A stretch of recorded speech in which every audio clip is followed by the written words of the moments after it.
Baik Bapak Ibu, Assalamualaikum warahmatullahi wabarakatuh. Bismillahirrahmanirrahim. Alhamdulillahirabbil alamin. Asyhadu an la ilaha illallah wa asyhadu anna Muhammadar Rasulullah sallallahu alaihi wasallam wa ala alihi wa ashabihi amma ba'du. Alhamdulillahirabbil alamin. Alhamdulillah jazakumullahu khaira. Alhamdulillah jazakumullahu khaira. Mudah-mudahan Allah senantiasa memberikan manfaat, sukses, barokah, rezeki yang banyak melimpah, yang manfaat dan barokah untuk kita semuanya. Baik, sebelumnya kami menyapa yang kami hormati beliau Bapak Insinyur Haji Wildi Istimror sebagai Ketua Yayasan Budi Utomo, kemudian juga kepada Bapak Kepala Sekolah Bapak Dr. Andes Haji Bambang Wahyudi MSI, dan juga di sini ada sahabat saya sekaligus senior saya Bapak Tonang Effendi gitu ya, dan juga seluruh wali murid serta pemirsa yang menyaksikan acara pada pagi sampai siang hari ini. Perkenalkan untuk membarokahkan waktu, karena seharusnya tadi kalau di jadwal jam 9, tapi ini sudah lewat setengah jam, enggak apa-apa gitu ya, semua karena kita saling berbagi, semua acara di sini sama-sama pentingnya gitu. Baik, langsung saja kita mulai untuk materi pada kesempatan kali ini yang akan saya sampaikan. Baik, sesuai judul atau permintaan yang dikirimkan ke kami, yaitu di sini saya ngasih judul Sinergi Orang Tua dengan Anak di Masa Pandemi COVID-19 gitu ya. Baik Bapak Ibu, pertama di sini saya akan mengajak Bapak Ibu untuk tersenyum dulu gitu ya, ngajak senyum. Kenapa sih saya ngajak pertama Bapak Ibu senyum gitu ya? Karena memang kondisi sekarang ini gitu ya, cobaan-cobaan semakin banyak, tantangan juga banyak gitu ya. Kita lihat gambarnya orang senyum aja loh Bapak Ibu ya, kita sudah seneng gitu ya. Ini baru lihat gambarnya orang yang senyum. Apalagi kalau kita lihat aslinya kan gitu ya. Nah, baru lihat gambar aja kita sudah seneng ya. Apalagi kalau lihat aslinya. Nah, bahkan orang jelek aja Bapak Ibu ya, kalau senyum ternyata tetap asik dilihat gitu ya. Karena dia selalu tersenyum gitu ya. Nah, bahkan binatang aja kalau senyum dilihat tetap asik, menyenangkan gitu ya. Jadi saya mengajak Bapak Ibu sekarang, ayo kita biasakan untuk senyum, apalagi di rumah ya, ketemu dengan anak-anak, biasakan untuk tersenyum gitu ya. Bayangkan kalau Bapak Ibu tidak pernah senyum, kemudian di rumah hanya selalu cemberut dan cemberut aja gitu ya. Dilihat itu tidak menyenangkan gitu ya. Dilihat itu ya, anak akhirnya kemudian tidak betah di rumah karena orang tuanya yang tidak pernah senyum, kerjaannya hanya marah-marah begitu ya. Oke Bapak Ibu. Nah, seperti ini Bapak Ibu ya gambarannya. Nah, sekarang Bapak Ibu jawab dalam hati aja, enggak usah pakai mic ya, karena kita di sini biar terjaga suaranya. Jawab aja dalam hati. Siapa di sini yang merasa lelah ketika anaknya berada di rumah gitu ya? Siapa yang merasa bosan karena anaknya terlalu lama berada di rumah? Siapa yang sekarang jadi mudah marah atau kemudian jadi gampang emosi ketika anak-anak ada di rumah ya? Tidak perlu dijawab lewat mic, cukup jawab dalam hati aja gitu ya, tidak perlu angkat tangan sudah. Nah sekarang Bapak Ibu juga silakan tanya kepada putra-putri Bapak Ibu, tanya apakah mereka merasa nyaman selama ini berada di rumah, belajar di rumah ini, apakah mereka merasa nyaman gitu ya, atau justru mereka malah merasa risih ya karena sering ketemu orang tuanya. Tanya, kamu ini risih enggak toh sering ketemu sama Bapak Ibu ini gitu ya. Apakah mereka bahagia berada di rumah gitu ya? Tanya sama putra-putri Bapak Ibu ya. Nah, memang tantangan selama PDR ini Bapak Ibu banyak sekali gitu ya. Terutama tantangan-tantangan yang kita hadapi adalah tantangan karena kebosanan ya. Bosan, kemudian jenuh, yang itu semua membuat emosi kita jadi nggak stabil. Kalau orang tuanya emosinya tidak stabil, akhirnya berimbas ke anak juga, emosional anak jadi tidak stabil juga. Gitu loh. Karena lihat orang tuanya mungkin gampang marah, gampang cemberut, gampang ngambek, akhirnya anak merasa terganggu juga emosionalnya, kan gitu ya. Terus dari sisi anak merasa kesepian, anak merasa jenuh ya karena mungkin sudah lama tidak ketemu sama teman-temannya, tidak pernah bermain, bercanda, melakukan kegiatan-kegiatan bersama dengan teman-temannya, akhirnya kecerdasan emosional anak juga ikut terganggu. Karena kecerdasan emosional anak terganggu, akhirnya kecerdasan kognitif ya, kemudian di situ kemampuan anak untuk menerima materi-materi pembelajaran juga jadi terganggu. Jadi peran orang tua, peran keluarga, peran rumah di sini untuk membuat anak-anak kita tetap nyaman dalam belajar, untuk menjaga kecerdasan emosional anak-anak kita sangat-sangat penting gitu ya. Nah, padahal Bapak Ibu perlu kita ketahui ketika ada orang lain, khususnya di sini orang tua, memarahi anak, justru akan membuat anak itu merasa tidak nyaman. Akhirnya anak jadi malas berbicara, ya, kemudian cenderung pengen menghindar dari orang tuanya, atau malah sebaliknya, jadi nantang, malah semakin menjadi-jadi emosinya, kan gitu ya. Pernah saya menangani sebuah kasuistik, ada seorang anak yang di situ ketika setiap malam hari itu dia tongkrongan di warung kopi. Kebetulan bapaknya ini ya seorang tokoh gitu ya. Minta tolong, gimana nih anak saya setiap malam kok malah tongkrongan di warung kopi yang di situ cenderungnya warung kopi yang di pinggir jalan yang kalau di daerah Pantura itu ya terkesan esek-esek seperti itu ya. Dengan pergaulannya ya pergaulan-pergaulan yang tidak baik, bukan warung kopi yang seperti sekarang menjamur itu enggak ya. Terus akhirnya kita coba ajak dialog si anak. Apa jawaban dari anak? Loh iya toh, sekarang baru orang tua saya peduli sama saya, baru orang tua saya mau ngomong sama saya setelah saya kabur dari rumah, setelah saya melakukan perbuatan-perbuatan salah. Kenapa dia sering keluar dari rumah? Karena dia nggak merasa nyaman setiap kali berada di rumah.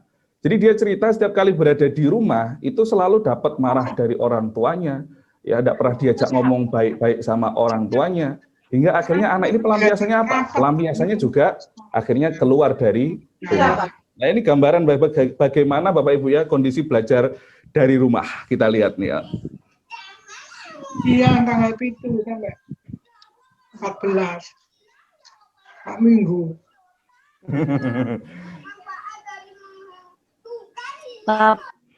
Pak konten operator. Yeah. Bisa nggak yang lain tuh di stop semuanya, tidak boleh ngomong. Oke, ya. Jadi mic-nya bisa ditahan ya, yang lain ya. Ya, jadi seperti ini kondisinya gitu ya. Kadang-kadang orang tua mungkin Bapak Ibu juga mengalami gitu ya, ketika belajar yang menemani anak-anak belajar dari rumah, itu kemudian kadang-kadang kita lepas kontrol emosinya gitu loh. Karena memang merasa capek betul gitu ya. Sampai kemarin saya itu membaca status salah satu orang tua gitu ya yang menuliskan seperti ini. Iki jane sing sekolah iki sopo? Wong tuane atau anaknya. Ini sebenarnya sekolah siapa? Orang tua atau anaknya? Masa malam-malam anak dikasih tugas PR matematika 50 soal gitu ya. Akhirnya orang tuanya sendiri yang jadi stres kan seperti itu. Tapi ini bukan tugas dari Gading, bukan ya, dari SMA Budi Utomo bukan gitu ya. Nah, ini Bapak Ibu sekarang akhirnya kita benar-benar praktek menjadi seorang guru untuk anak-anak kita itu. Dan ternyata tantangannya banyak. Ya, tantangannya banyak. Makanya kita bersyukur Bapak Ibu ya kepada Bapak Ibu guru ya yang di situ padahal bukan sebagai orang tua kandung untuk anak-anak kita, tapi ya kadang kesabaran mereka dan perhatian mereka itu tidak jarang melebihi Anda yang di situ sebagai orang tua kandungnya gitu. Kita sekarang baru ngerasa, walah ternyata guru-guru itu kalau ngajar anak-anak di sekolah itu kayak gitu ya beratnya gitu loh. Saya kok gampang komplain, saya selama ini kok ya enggak pernah ngasih perhatian, enggak pernah ngasih tanda syukur gitu ya, enggak pernah di situ ya paling enggak sesekali telepon mengucapkan syukur, hanya isinya komplain dan komplain. Padahal kenyataannya mendidik anak itu tantangannya berat. Bahkan sekarang saya tahu Bapak Ibu sendiri mungkin enggak semuanya memahami apa itu Google Drive gitu ya, apa itu Switch gitu ya. Kadang-kadang ada yang HP-nya aja baterainya ditaleni pakai karet ya gitu ya, karena biar enggak copot baterainya ya. Itu aja enggak Android ya, masih pakai Nokia yang masa lalu 3310 ya gitu, atau 313 ya kan gitu ya. Kenyataannya seperti itu gitu ya. Ternyata memang berat juga ya, ternyata tantangannya besar gitu loh. Bahasanya jangan berat ya, tantangannya besar. Biar Bapak Ibu ketika mengawal anak-anaknya belajar itu merasa tertantang betul gitu loh. Jangan merasa ini beban, ini berat, tapi anggap ini sebagai tantangan yang tantangan yang besar kan gitu ya. Bagaimana saya harus bisa mendidik anak-anak saya. Kalau orang lain bisa, guru itu baru ketemu anak saya itu setahun 2 tahun aja bisa kok sabar ngadepin anak saya, didik anak saya. Saya harusnya sebagai orang tuanya jauh lebih sabar dalam mendidik anak-anak saya, jauh lebih bisa mendidik anak-anak saya karena saya lebih ngerti bagaimana anak saya gitu ya. Adapun bab masalah soal materi serahkan pada gurunya kan gitu. Yang penting Bapak Ibu bisa menjaga emosionalnya Bapak Ibu. Nah, terkadang orang tua di sini memang muncul ya emosi-emosi yang tidak terduga, kemudian perlakuan kasar gitu ya. Emosionalnya tiba-tiba naik gitu ya. Penyebabnya apa toh? Yang pertama, karena kelelahan mengerjakan tugas rumah tangga atau mungkin kantor gitu ya. atau pekerjaan gitu ya. Ibu-ibu sudah capek dari pagi ya menyiapkan pekerjaan rumah tangga, kemudian di situ sampai siang. Terus anaknya tiba-tiba di situ siang ada jadwal daring mungkin misalnya ya harus belajar secara online. Aduh capek, harus dampingi anaknya di situ apalagi tidak mudeng dan lain sebagainya. Akhirnya kemudian jadi emosi. Mungkin orang tuanya sebagai bapak ya pulang dari pekerjaannya merasa capek, kemudian tiba-tiba anaknya datang minta tolong untuk pekerjaan sekolahnya karena dalam kondisi capek. Akhirnya kemudian di situ emosinya yang keluar. Makanya saya selalu menyarankan kepada Bapak Ibu kalau mau masuk rumah, tinggalkan dulu masalah-masalah yang ada di kantor, tinggalkan dulu masalah-masalah yang ada di tempat-tempat yang sekiranya membuat Bapak Ibu jadi emosi gitu ya. Entah itu mungkin dari kantor, dari masjid, atau mungkin dari mana gitu ya. Yang jangan sampai nanti Bapak Ibu bawa ketika masuk di dalam rumah. Gitu ya. Jangan sampai Ibu bawa masuk dalam rumah. Sebelum masuk ke dalam rumah, masalah harus sudah selesai dulu, atau kalau memang masalah belum selesai, jangan bawa emosi masuk ke dalam rumah. Saya pernah menyarankan ada seseorang gitu ya, yang dia itu selalu marah-marah sama anak istrinya ketika pulang dari pekerjaan karena memang kantornya lagi banyak banget masalah. Saya bilang, Pak, jangan dibawa masuk ke rumah, mereka tidak tahu apa-apa. Kalau Bapak melampiaskan marahnya sama anak istri, mereka jadi korban, kasihan. Saya mesti bagaimana, Mas? Ya mesti dilampiaskan dulu emosinya. Ya, emosi jangan ditahan, nanti semakin berat. Dilampiaskan dengan cara-cara yang baik gitu ya. Dengan cara berzikir, membaca Al-Qur'an, mengambil air wudhu, kemudian syukur bisa sholat sunnah gitu ya. Seperti itu. Atau mungkin dengan cara-cara yang lain misalnya saya tanya, Pak, Bapak di rumah ada tanaman apa? Ada pohon yang gede enggak? Oh ada, Mas. Apa? Tanaman mangga, Mas, pohon mangga. Wes gini aja, Pak, Bapak sebelum masuk ke rumah daripada uring-uringan sama anak istri, lampiaskan dulu emosi Bapak ke pohon mangga itu. Nek mau uring-uringan pohon mangga itu gitu ya. Akhirnya benar, begitu dia pulang, ketemu pohon mangga, dia uring-uring itu pohon mangga gitu. Dia lampiaskan dulu sebelum masuk ke rumah. Akhirnya begitu masuk ke rumah sudah plong gitu ya, sudah enak. Apa yang terjadi kemudian? Besoknya setiap kali lihat pohon mangga, dia tidak perlu uring-uringan. Karena dia sudah merasa, halah wes kesel aku. Daripada aku muring-muring seperti itu, akhirnya tidak ada manfaatnya. Kemudian di situ aku rugi sendiri, capek sendiri, wes masuk, is bismillah. Gitu ya. Assalamualaikum. Masalah di luar jangan dibawa masuk ke dalam rumah. Bosan karena terkurung di lingkungan rumah. Ini biasanya ibu-ibu ini ya. Apalagi dalam kondisi sekarang ini, tidak boleh keluar kemana-mana misalnya. Makanya saya sarankan kepada bapak-bapak, insya Allah sekarang sudah mulai new normal ya, bolehlah paling enggak jalan keluar, mungkin naik sepeda motor atau naik mobil, yang penting pakai masker gitu kan ya. Ya diajak ibunya jalan-jalan, lihat pemandangan gitu ya, syukur-syukur bisa diajak lewat mall gitu ya, Bu ini mall, ya kan. Nanti insya Allah kalau pandemi ini sudah selesai, kita masuk ke mall gitu. Kalau sekarang jangan masuk dulu gitu ya. Atau lewatkan ke toko emas, Bu ini ada toko emas gitu ya.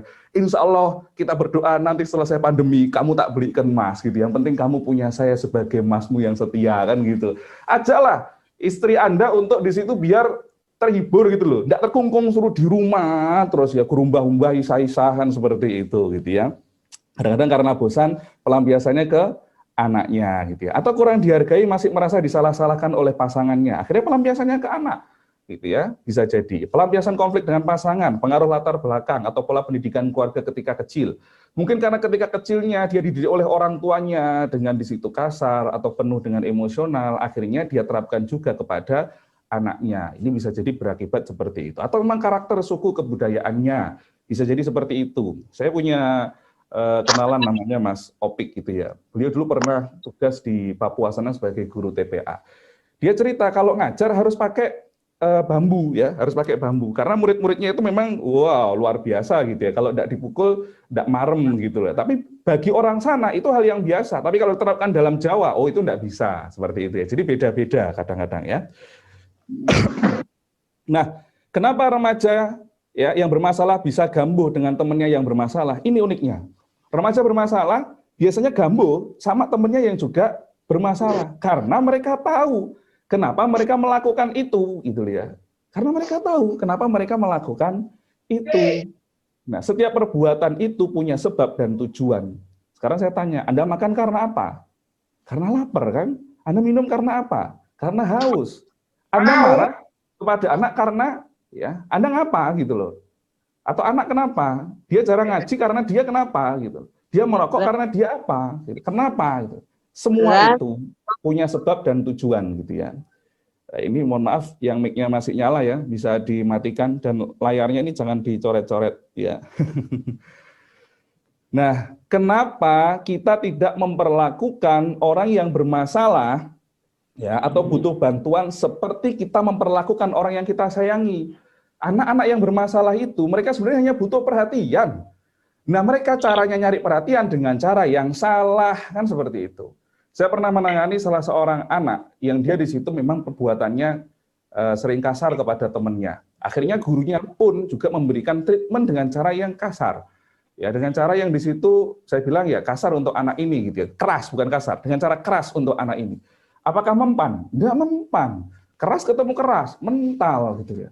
Setelah kita gali, ya kita cari penyebabnya, ternyata ketemulah bahwa ternyata si anak ini, kenapa dia berbuat kasar sama teman-temannya, karena dia di rumah adalah korban kekerasan dari orang tuanya.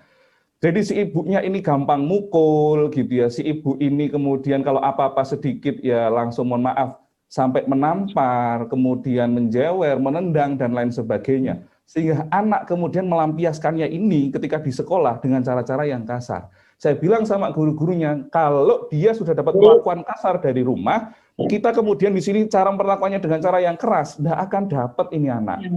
Ayo kita kasih kelembutan, karena memang dia ini butuh kelembutan, dia butuh kasih sayang. Dia melakukan perbuatan kasar seperti itu, biar dia dapat perhatian. Akhirnya betul ketika kita ganti treatmentnya dengan kasih sayang, meskipun kelihatannya yujane yo nganyelke tenan kalau orang Jawa bilang gitu ya. Bocah kayak gini kok malah disayang, bocah kayak gini kok malah dikasih treatment dengan kelembutan. Ternyata alhamdulillah malah berhasil. Sekarang anak itu malah jadi anak yang berprestasi di sekolahnya. Gitu ya. Setiap kali ada perlombaan-perlombaan, dia justru malah bisa menjuarai. Seperti itu contohnya gitu ya. Nah, ini yang dibutuhkan anak atau remaja, apalagi anak-anak usia SMA yang masa peralihan, dari dianya itu tadinya masih anak-anak, kemudian di situ ke arah remaja, ke arah dewasa, sebenarnya dia lagi ada di tengah-tengah. Anak penuh kegalauan ini putra-putri Bapak Ibu ini ya. Sedang mencari identitasnya, sedang mencari jati dirinya gitu loh. Jadi dia tuh merasa, aku bukan anak kecil lagi, tapi belum bisa dianggap sebagai orang dewasa. Makanya anak-anak kayak gini ini pengen perasaannya diakui. Kadang-kadang kalau dikasih tahu itu, dia akan mengatakan dalam hatinya, aku sudah tahu, tidak perlu diberitahu gitu ya. Meskipun demikian ya memang mereka tetap harus selalu diingatkan gitu loh ya. Ketika mereka ini diterima perasaannya, maka mereka akan belajar untuk mempercayai perasaan gitu ya. Mereka akan mengedepankan perasaannya sehingga cerdas dalam mengelola emosi dan juga dalam menyelesaikan masalah. Inilah sebenarnya yang dialami anak-anak kita. Ketika mereka dongkol, sedih, marah, sebel, jengkel, itu cuma 10% aja dari perasaan akumulasi perasaan-perasaan yang mereka alami. Di bawahnya kadang-kadang kita tidak ngerti, kenapa anak saya kok gampang marah?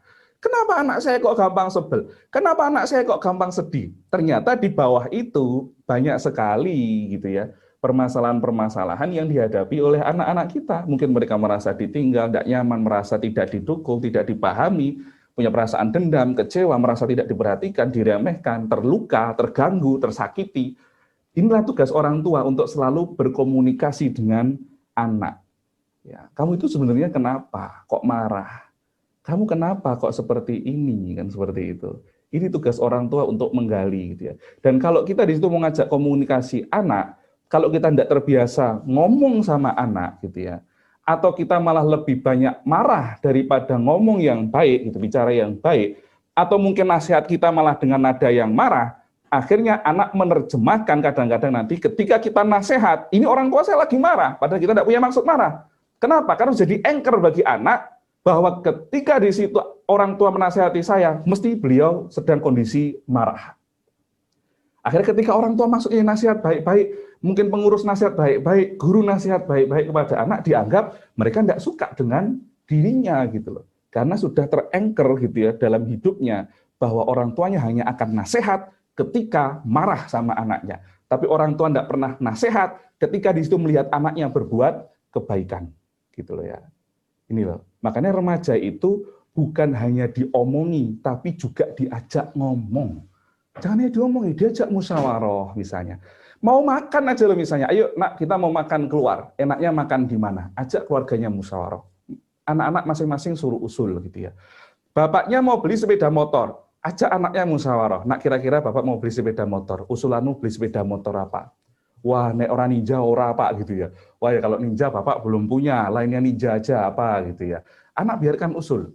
Nak, ini kita mau jalan-jalan kemana enaknya? Biarkan anak-anak untuk usul. Jadi anak-anak kita ini ya jangan hanya cuma diomongi, tapi mereka diajak ngomong juga.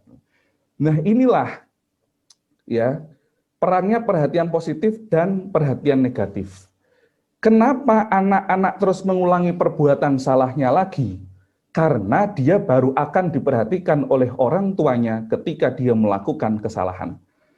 Justru ketika anak melakukan kebaikan, tidak diperhatikan sama orang tuanya, tidak pernah diajak ngomong sama orang tuanya, tidak ada pujian dari orang tuanya, tidak ada penghargaan dari orang tuanya, dia baru akan diperhatikan ketika dia berbuat salah. Akhirnya yang dilakukan anak apa? Dia akan melakukan perbuatan salahnya lagi untuk dapat perhatian orang tua.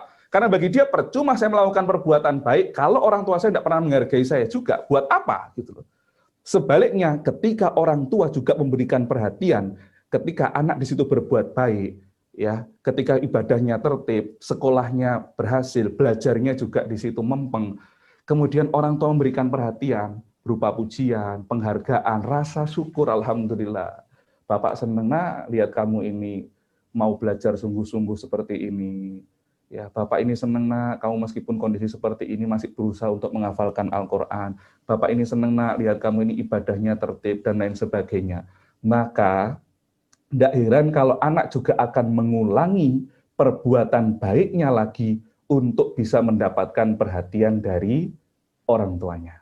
Jadi mulai sekarang Bapak Ibu introspeksi, selama ini saya hanya ngajak ngomong anak atau perhatian kepada anak, ketika anak di situ berbuat salah saja, baru saya ajak ngomong, baru saya omongi, baru saya tegur, atau saya juga ngajak ngomong anak, ketika anak di situ melakukan kebaikan-kebaikan, melakukan amal soleh gitu ya, melakukan suatu hal yang di situ baik menurut kita, apakah juga kita apresiasi, kita ajak ngomong atau enggak, seperti itu. Ya, Bapak Ibu, insya Allah sudah mulai mengerti lah sekarang, kenapa anak saya kok terus mengulangi perbuatan jeleknya lagi, kenapa anak saya kok di situ, alhamdulillah, kok semangat benar ya dalam belajarnya atau ibadahnya gitu ya. Nah sekarang, kondisi seperti sekarang ini gitu ya, ketika kita sebagai orang tua capek, jangan sampai gadget itu jadi pengganti peran orang tua. Kalau sudah gadget jadi pengganti peran orang tua, Bapak Ibu bisa-bisa akan hilang perannya sebagai orang tua, Bapak Ibu bisa-bisa tidak dituruti anaknya, tidak disenangi sama anaknya, karena gadget ini bisa lebih banyak memberikan perhatian untuk anak-anak, Bapak Ibu. Kenapa demikian? Bapak Ibu sekarang bayangkan, handphone ini loh bisa jadi teman buat anak-anak kita. Ketika kita di situ misalnya lagi sibuk, anak kasih handphone misalnya. Terus akhirnya anak di situ megang handphone, dia menemukan kebahagiaan dari handphone, dia bermain dengan handphonenya gitu. Dia kemudian ketika tanya sama orang tuanya, Bu, Ibu tahu enggak cara masak misalnya puding coklat gitu ya. Orang tua merasa capek, enggak tahu nak, udah cari aja di Google. Akhirnya kemudian si anak cari di Google. Setelah itu anak enggak akan tanya lagi sama orang tuanya. Karena anak cukup tanya sama teman barunya, si Google ini tadi, si gadget ini tadi. Anak-anak, Bapak Ibu curhat sama Bapak Ibu. Bapak Ibu merasa capek. Aduh nak, stop, capek Ibu curhat kayak gitu ya. Udah kamu ini masih SMA, ngapain curhat tentang lawan jenis? Ngapain curhat tentang cinta-cintaan? Kamu belum saatnya. Akhirnya anak pelampiasannya kemana? Curhat dengan handphone, curhat dengan statusnya, curhat dengan story-nya. Akhirnya banyak yang menanggapi. Tidak heran kalau setelah itu anak Bapak Ibu tidak akan curhat lagi sama Bapak Ibu. Ini loh yang terjadi sekarang gitu ya. Anak dan gadget. Nah, faktor penyebabnya apa? Gitu. Kenapa anak sampai kecanduan gadget? Karena dia banyak menghabiskan waktu luangnya untuk bermain gadget atau game. Ketika dia melupakan kewajiban ibadah, mengaji, sekolah, atau bekerja, akhirnya dia pegang apa? Handphonenya. Maka tidak jarang anak kemudian setelah itu, karena tidak ada kegiatan, handphone jadi sasaran. Hanya memiliki sedikit waktu untuk menjalin relasi. Lah sekarang sebenarnya anak ini kesempatan untuk menjalin relasi dengan orang tua semakin besar, karena anak berada di rumah. Anak berada di rumah, gitu loh. Jadi kalau ada alasan anak saya di rumah, malah sekarang kecanduan gadget. Wow, di mana orang tua? Di mana peran relasi orang tua? Bapak Ibu lagi di mana? Kan anak Bapak Ibu ada di rumah. Ya. Kenapa? Kok bisa sampai anaknya kecanduan gadget gitu loh. Ayo gitu ya. Gimana coba Bapak Ibu? Ya, atau mungkin salah pergaulan, bisa jadi gitu ya. Oke, nah WHO Bapak Ibu ya sampai mendefinisikan bahwa kecanduan game online itu sebagai gangguan mental, sebagai salah satu gangguan mental. Jadi bermain game disebut sebagai gangguan mental hanya apabila permainan itu mengganggu atau merusak kehidupan pribadi, keluarga, sosial, pekerjaan, dan pendidikan. Ini menurut WHO. Akibatnya terlalu banyak gadget atau game online, Bapak Ibu, akhirnya ini loh, ya terganggunya fungsi otak. Jadi ada fungsi atensi, itu fungsinya untuk memusatkan perhatian terhadap sesuatu hal, kemudian fungsi eksekutif, merencanakan dan melakukan tindakan, kemudian fungsi inhibisi, kemampuan untuk membatasi. Akhirnya dia tidak bisa mengendalikan dirinya. Jadi saya pernah menangani salah seorang anak yang kecanduan game online itu seperti ini Bapak Ibu. Dia itu pengen berhenti main game, pengen berhenti. Tapi enggak bisa. Dia tuh sampai ngomong, aku sudah capek, tapi aku enggak bisa nyuruh badanku, tanganku berhenti, ini enggak bisa. Coba, karena sudah saking kecanduannya sampai seperti itu. Sampai akhirnya enggak mandi seminggu, ya enggak sholat selama berbulan-bulan, gitu. Dia tahu dia salah, tapi dia enggak bisa untuk kemudian nyetir dirinya sendiri itu, enggak bisa. Sampai seperti itu dampaknya, bahayanya, bahkan sampai ada salah satu penyebabnya temperamental itu seorang anak pengen membunuh ibunya, berani membunuh ibunya, hanya gara-gara apa? Tidak dibelikan handphone yang bagus. Hanya gara-gara tidak dibelikan handphone yang bagus. Bertindak kriminal, gangguan metabolisme, entah itu kegemukan atau anak jadi kurus, kurang gizi, gitu ya. Gangguan ekonomi otomatis. Gitu ya. Ini Bapak Ibu contoh. Mas, suaraku masuk. Ini ya. Lihat ini, seorang anak ketika diminta berhenti ya untuk bermain game online, bermain gadget, lihat ini, sampai marahnya seperti ini. Sampai marah seperti ini coba.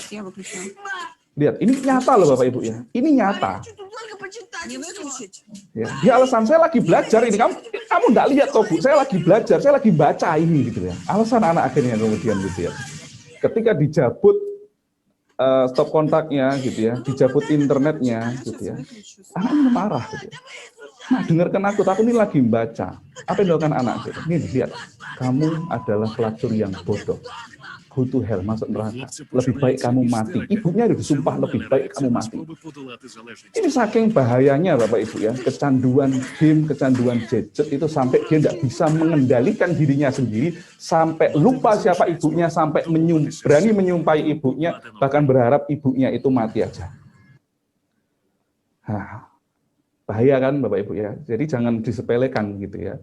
Cara menyembuhkannya sekarang dari diri sendiri si anak. Kalau mungkin sekarang ini ada adik-adik yang sedang lihat tayangan ini gitu ya. Mengalihkan waktu dengan beribadah gitu ya. Khususnya diperbaiki sholat wajibnya. Ya, kalau sholat wajibnya sudah diperbaiki, insya Allah nanti kegiatan-kegiatan lainnya urusan apapun akan dimudahkan oleh Allah gitu ya. Kurangi intensitas permainan. Dikurangi permainannya, gamenya gitu ya. Selingi game dengan istirahat dan aktivitas fisik seperti olahraga. Jadi misalnya habis main game sebentar, habis itu aktivitas fisik lah, olahraga, sepedaan, goes gitu ya, atau apalah terserah gitu ya. Berikan syarat sebelum main game misalnya. Begitu megang HP, aku mau main game, kasih syarat. Aku boleh main game kalau sudah membaca Quran 1 juz. Atau aku sudah membaca Quran 3 halaman, misalnya seperti itu. Kasih syarat seperti itu. Ya, aku boleh main game kalau aku sudah membaca Quran dulu di aplikasi HP-ku ini. Misalnya seperti itu gitu ya. Setiap hari bisa menghindari game online, kasih hadiah pada diri Anda sendiri, atau minta hadiah sama orang tua, enggak apa-apa, gitu ya. Berinteraksilah dengan keluarga atau teman. Ini cara penyembuhan dari dalam diri sendiri. Nah sekarang, bagaimana penanganan keluarga? Oke, penanganan keluarga. Yang pertama, Bapak Ibu perhatikan rutinitas ibadah anaknya, khususnya sholatnya, sholat wajibnya, gitu ya. Diperbaiki dulu sholatnya. Kalau sholatnya belum beres, percuma nanti yang bawah-bawah akan susah gitu. Yang penting sholat wajibnya dulu ini yang diberesin. Gitu ya. Karena kenyataannya beberapa kasus yang saya tangani, anak kalau sudah kecanduan game online, sholatnya berantakan. Berantakan. Ya. Yang kedua, tetapkan waktu bebas gadget. Misalnya saat makan, tidak boleh megang handphone. Bapak Ibu juga jangan megang handphone. Gitu ya. Habis maghrib, tidak boleh megang handphone. Tidak megang handphone. Misalnya seperti itu. Seperti saya misalnya Bapak Ibu ya, menyampaikan pada orang-orang yang menghubungi saya, khususnya mitra kerja, kalau menghubungi saya di atas jam 8 sama di bawah jam 4. Kalau di bawah jam 8 atau di atas jam 4 biasanya saya slow respon, karena itu waktu untuk dengan keluarga atau dengan anak-anak, seperti itu misalnya. Batasi waktu penggunaan gadget, misalnya sehari cuma boleh maksimal 1 jam.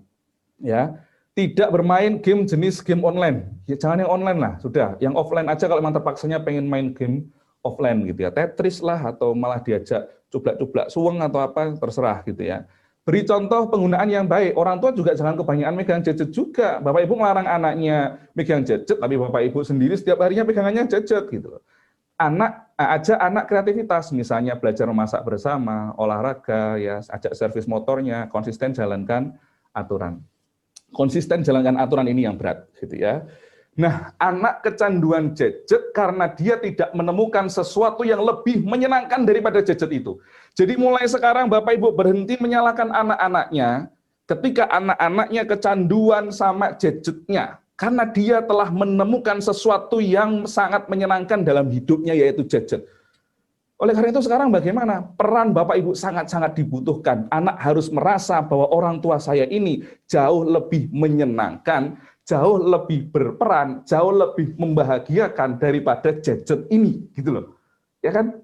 Harus seperti itu. Jangan malah sebaliknya, gitu ya. Jadi Bapak Ibu, saya merasakan betul ya, ketika anak saya waktu itu main game, saya waktu itu berpikir, kenapa anak saya main game di handphone, gitu ya. Begitu anak saya ini tak ajak main, Bapak Ibu, apa yang dia lakukan? Handphone langsung ditaruh, langsung pilih main sama orang tuanya. Coba. Jadi saya berpikir, oh ternyata anak main game di handphone atau di gadget, karena memang dia butuh perhatian, dia butuh kebahagiaan, dia butuh kasih sayang. Begitu anak saya tak ajak main, ayo main Kak, yuk tembak-tembakan Kak, atau main sembunyi-sembunyian, atau main rumah-rumahan gitu ya. Dia mau itu, ditinggalkan itu gadgetnya, dia lebih memilih bermain dengan orang tuanya. Di sini kemudian saya menyimpulkan, ternyata anak bermain gadget yang dia cari apa? Kebahagiaan. Kalau Bapak Ibu sudah bisa memberikan kebahagiaan untuk putra-putri Bapak Ibu, insya Allah anak-anak juga akan meninggalkan gadgetnya. Bapak Ibu percaya sama saya ngalami betul, saya merasakan betul, ternyata seperti itu loh. Anak itu lebih seneng kalau dia di situ dekat sama orang tuanya sebenarnya. Dia kelari ke gadget karena dia mencari pelampiasan perhatian. Dia kurang dapat perhatian dari orang tuanya.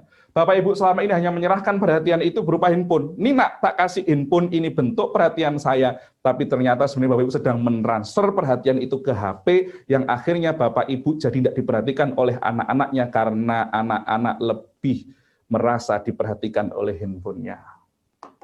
Tuh. Sekarang kembali ke Bapak Ibu, gitu ya.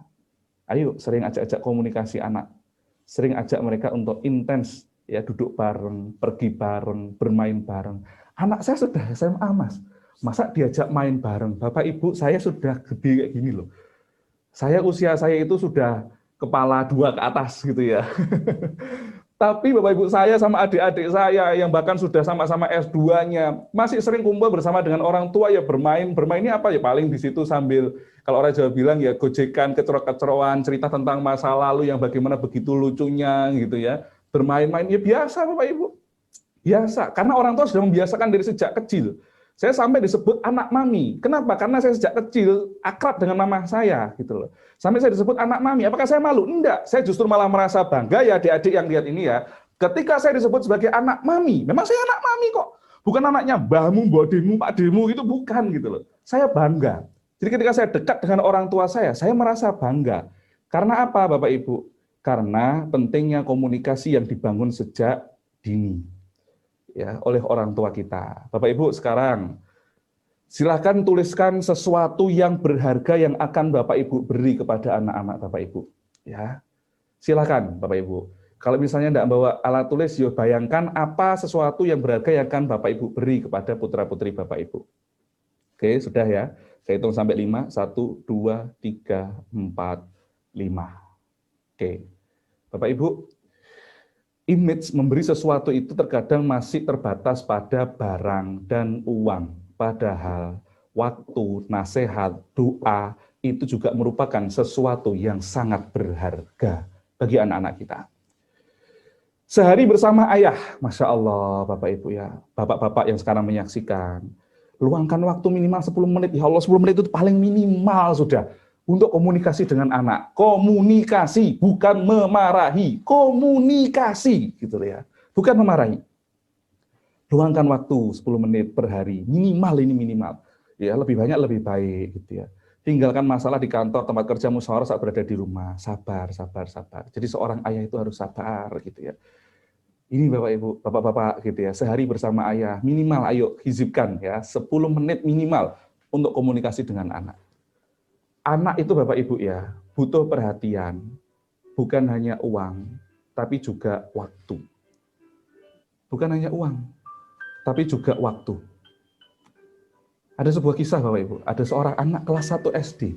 Dia jam 10 malam belum tidur nunggu ayahnya pulang. Begitu ayahnya pulang, ayahnya kaget. Loh, nak ini sudah jam 10 malam, kenapa kamu belum tidur, nak? Apa kata anaknya? Ya, adik nunggu ayah pulang. Loh, kenapa nunggu ayah pulang? Ini kan sudah malam. Iya, ya, adik mau tanya-tanya sama ayah. Tanya apa, nak? Ya, ayah. Ayah itu sehari digaji berapa? Ayah sehari digaji 100.000. Ya, kalau ayah berarti sehari kerja berapa jam? 10 jam. Terus ya, berarti per jamnya ayah digaji berapa? Ya, ayah digaji 10.000 berarti per jamnya. Ya, ayah, adik boleh enggak pinjem uang ayah 5.000 aja ya? Sontak seketika itu ayahnya marah. Dek, ini sudah malam. Kamu belum tidur, kemudian ayah lagi capek pulang kerja, kamu tanya gaji ayah berapa, terus sekarang kamu bilang mau pinjem uang ayah. Bukankah selama ini kamu minta uang ayah berapapun tak kasih? Kenapa malam ini tiba-tiba kamu bilang mau pinjem uang ayah? Kamu benar-benar menyakiti hati ayah. Tidur kamu sekarang. Sontak sekali itu anak itu menangis. Dia lari ke kamarnya. Begitu ayah ini duduk, mulai tenang. Ayah ini mulai memikirkan, kenapa ya kok anak saya tiba-tiba tanya gaji saya berapa, terus mau pinjem uang saya. Padahal biasanya minta aja tak kasih. Seketika itu ayahnya begitu emosinya sudah mulai reda, dia datang ke kamar. Begitu masuk ke kamar, dia lihat anaknya masih nangis sesenggukan. Ayahnya minta maaf. Nah, ayah minta maaf, ayah tadi capek, ayah emosi. Dan sekarang kamu minta uang berapa tak kasih? Enggak ya, adik maunya pinjem uang ayah 5.000 ya. Adik enggak mau minta, adik maunya pinjem. Ya udah, ini ayah pinjemi kamu uang 5.000. Dan sekarang buat apa? Seketika itu anak ngangkat bantalnya. Kemudian di bawah bantalnya itu anak mengatakan, ya ini uang jajan adik selama 2 hari adik enggak jajan di sekolah. Adik kumpulkan dapat 5.000, adik tambah sama uang 5.000 yang adik pinjem dari ayah. Ayah besok adik gaji 1 jam ya untuk nemenin adik makan malam. Coba Bapak Ibu, Masya Allah, seorang anak kelas 1 SD umur 7 tahun, sampai punya pemikiran dia pinjem uang orang tuanya, karena dia tidak punya uang untuk menggaji ayahnya. Demi apa toh? Nemenin makan malam aja Bapak Ibu. Hanya demi nemenin makan malam. Coba Bapak Ibu. Ya. Kalau kita sebagai seorang ayah, sebagai orang tua, terus anak kita sampai kayak gitu Bapak Ibu ya, bagaimana perasaan kita coba? Itu masih mending besoknya ayahnya bisa izin kerja untuk nemeni anaknya makan malam. Bagaimana dengan cerita yang kedua Bapak Ibu? Suami istri sibuk semua kerja. Suatu saat anaknya yang perempuan ini minta sama ayahnya, sama ibunya, ya Bu, adik pengen dimandikan sama ayah atau ibu. Apa kata ayah ibunya? Nah, ayah ibu ini bekerja, nah ayah ibu ini sibuk, kamu dimandikan aja sama mbaknya. Besok aja ayah ibu mandikan. Besoknya minta lagi dimandikan sama ayah ibunya. Dengan alasan ayah ibunya sibuk dengan pekerjaannya. Dimandikan mbaknya aja.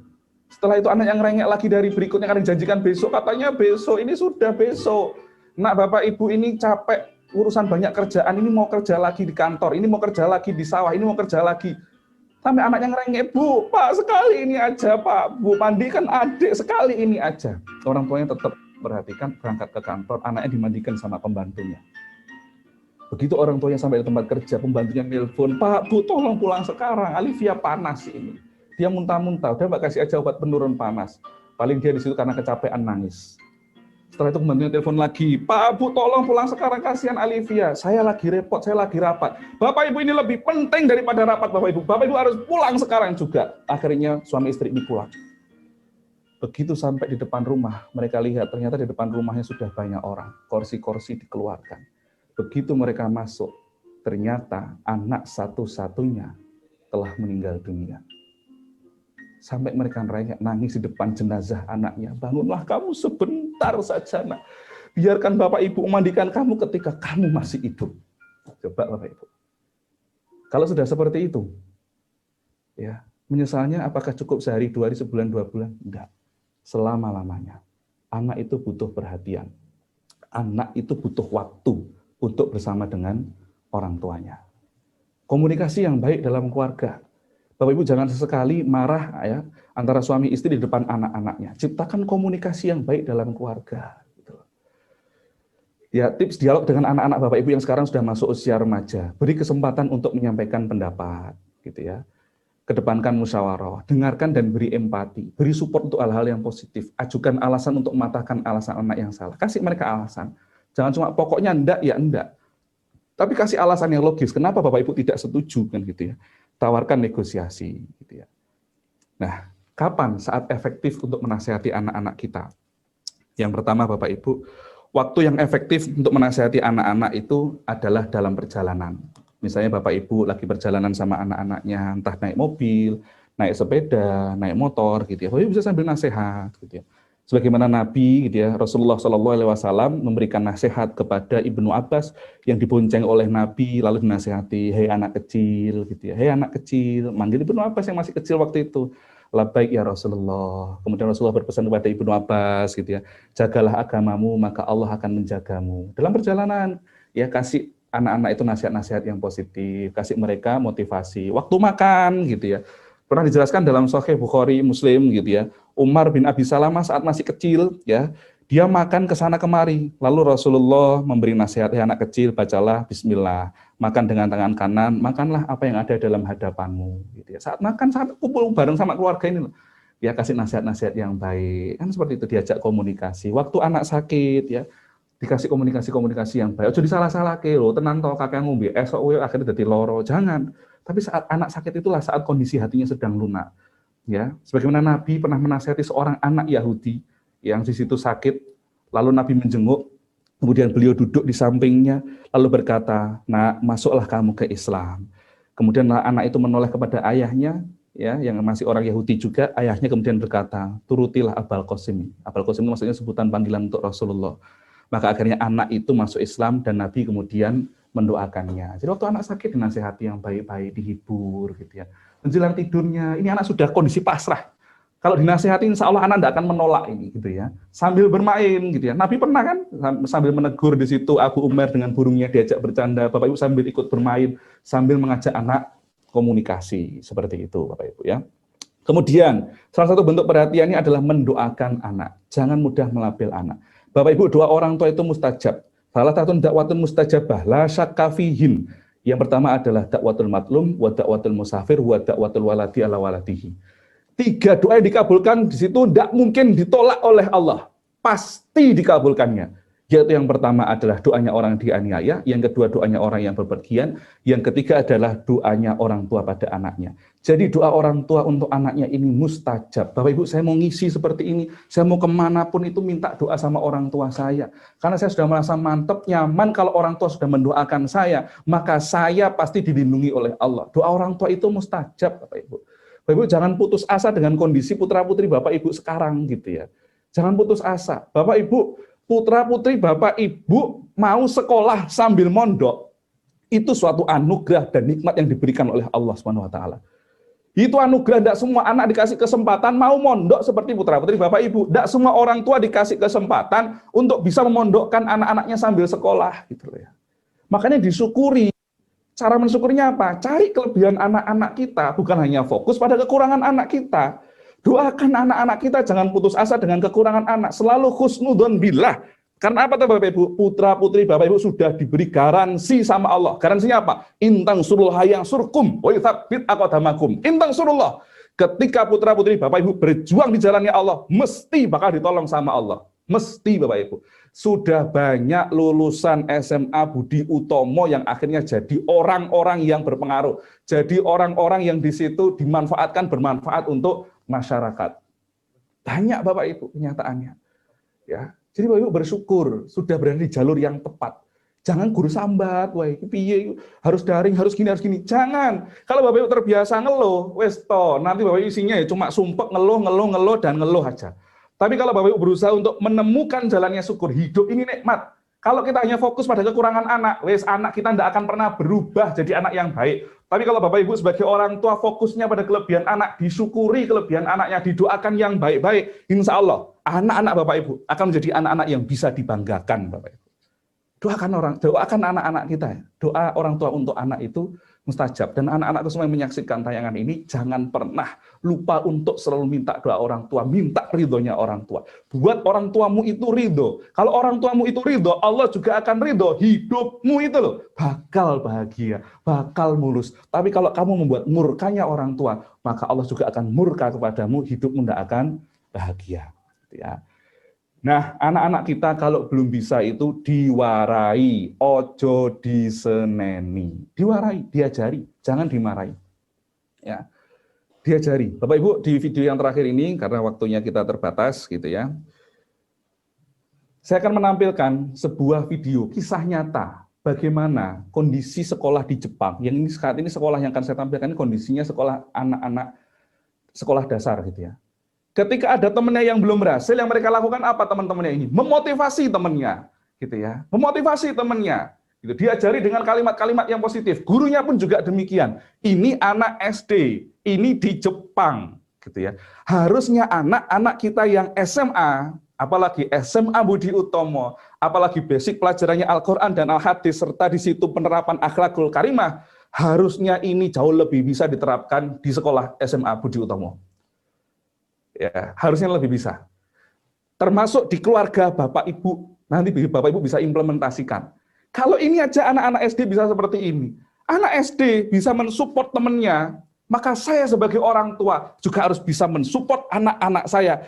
Ketika anak-anak saya belum berhasil, ketika anak-anak saya pengen menggapai impiannya, saya sebagai orang tua harus bisa melakukan seperti itu. Yuk kita lihat tayangan berikut ini.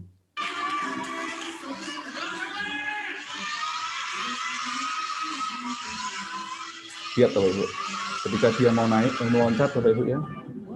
Nah, cobaan pertama gagal. Kemudian percobaan kedua sekarang.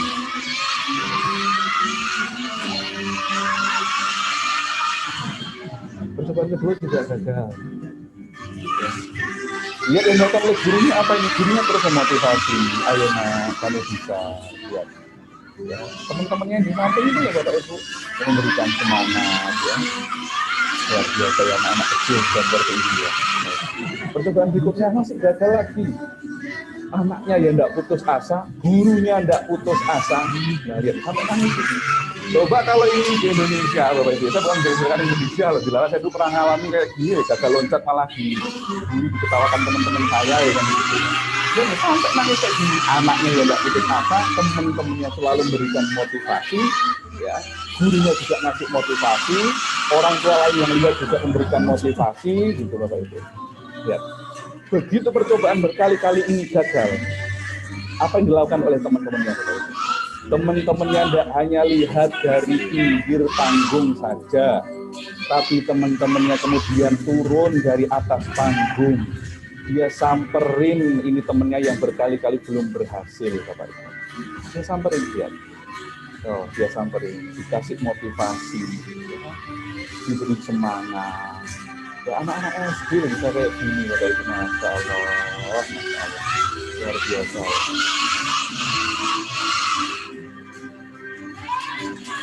Ya, Bapak Ibu. Nah, macet. Setelah teman-temannya turun, memberikan motivasi, ya, kepada salah satu temannya yang belum berhasil ini, lihat apa dampaknya, lihat apa efeknya. Wah, berhasil, Bapak Ibu. Alhamdulillah, jazakumullahu khairan. Mudah-mudahan Allah memberikan manfaatkan barokah bagi kita semuanya. Amin, Pak. Dan materi. Amin. Amin, ya Rabbal Alamin. Amin, Pak. Assalamualaikum warahmatullahi wabarakatuh.